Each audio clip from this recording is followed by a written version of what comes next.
Do you know her name? Say her name. Mahsa Amini. She was only 22-years old. Gina was her Kurdish name. She came from Saqqez, her city, to Tehran. She was not even unveiled. Her hair was not fully covered, which the Iranian government says, put your headscarf properly. She got arrested. After 2 hours, they gave her dead body to her family. But Mahsa Amini is not dead for millions of Iranians. She became a symbol of resistance. She became a symbol of fighting back, not the government, the religious dictatorship in the region. For years and years, we have been warning the rest of the world about the dangers of hijab police, about the danger of compulsory hijab. We have been ignored. Mahsa needed to be killed. Now the whole world knows her name. But let me tell you something.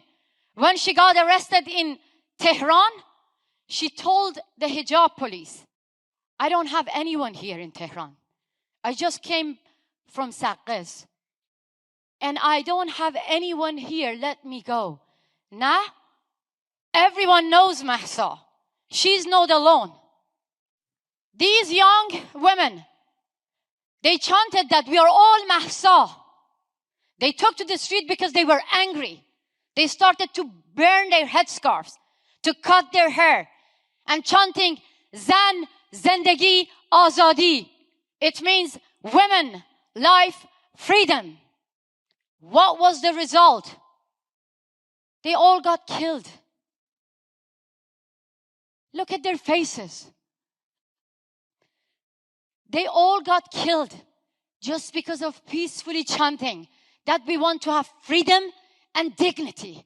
We want to choose what we want to wear.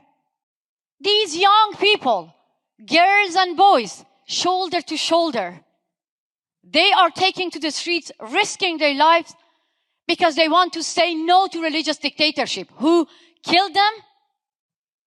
Just look at their faces. They don't even look like Iranian people. They're backward mullahs. But they are telling us what to wear, what kind of lifestyle to follow, and what kind of belief that we can have. The supreme leader of Iran came on TV today. He put the blame on me, on you, on everyone in the West.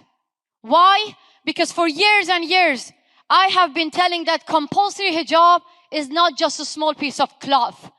Compulsory hijab is like the Berlin Wall. If men and women get successful to tear this wall down, then the religious dictatorship won't exist. This is going to be an end for the Islamic Republic. That scares them. That scares them.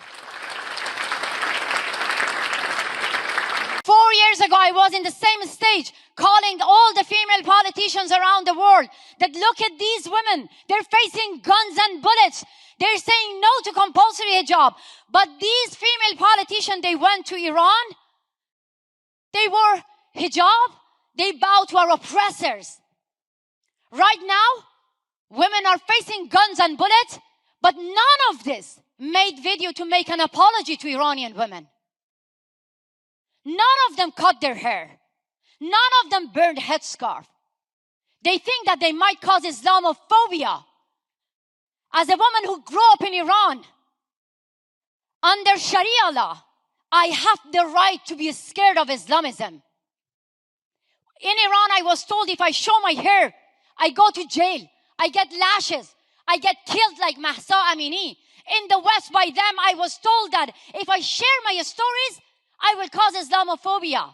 Yes, I am scared of Islamic ideology. Women of Afghanistan, they are scared of Taliban. We are scared of Islamic Republic. And I am not here to ask you, the Western female politician, to save us.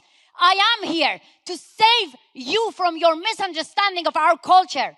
I'm here to ask you, stop saving the Islamic Republic.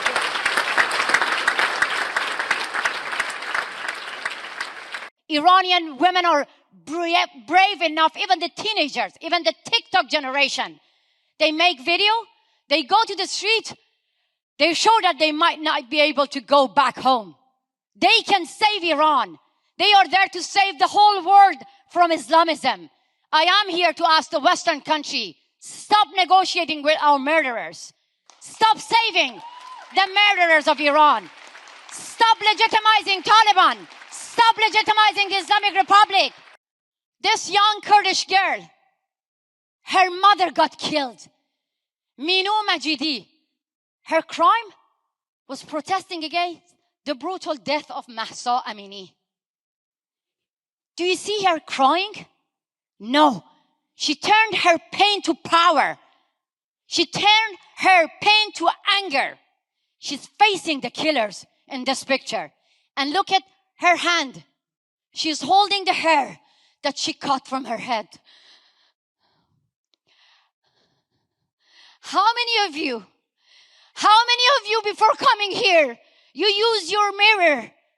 You look into yourself, your eyes, to make yourself beautiful. How many of you? Hands up. How many of you love your hair? How many of you use mirror to make yourself beautiful?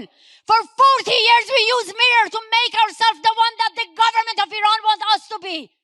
For 40 years we, the women of Iran and Afghanistan, use the mirror to make ourselves what Taliban and Islamic want us to be. For 40 years, all the Western female politicians, they went to my country. They obeyed Taliban and Islamic Republic. They covered their hair.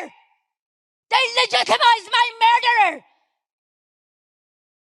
I named them Federico Mogherini, Catherine Ashton, Ségolène Royal.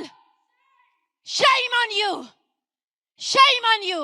I'm not only putting the blame on the Islamic Republic and Taliban killing my women in Iran and Afghanistan. All the Western female politicians who obeyed compulsory hijab law, ignored us, call us the agent of CIA, agent of Saudi Arabia, agent of MI6, agent of President Trump. They are responsible because I'm a woman from the Middle East. I'm not agent of anyone. I have agency.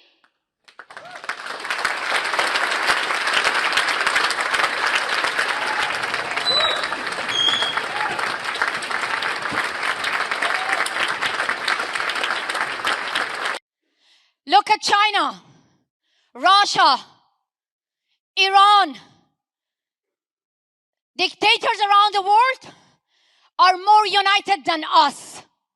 This is the time. If we freedom fighters do not get united to end Islamism, to end dictatorship, believe me, dictators will get united to end us and democracy. Today, enough to victimize ourselves. Today, it's enough to cry for justice. We have to take action. We have to take action. I want to call on you, every single of you, freedom fighters. We need a political movement. United Nations is useless. They gave a seat to Islamic Republic, top women body. Iran has a top seat on Women's Council to monitor human rights, women's rights globally.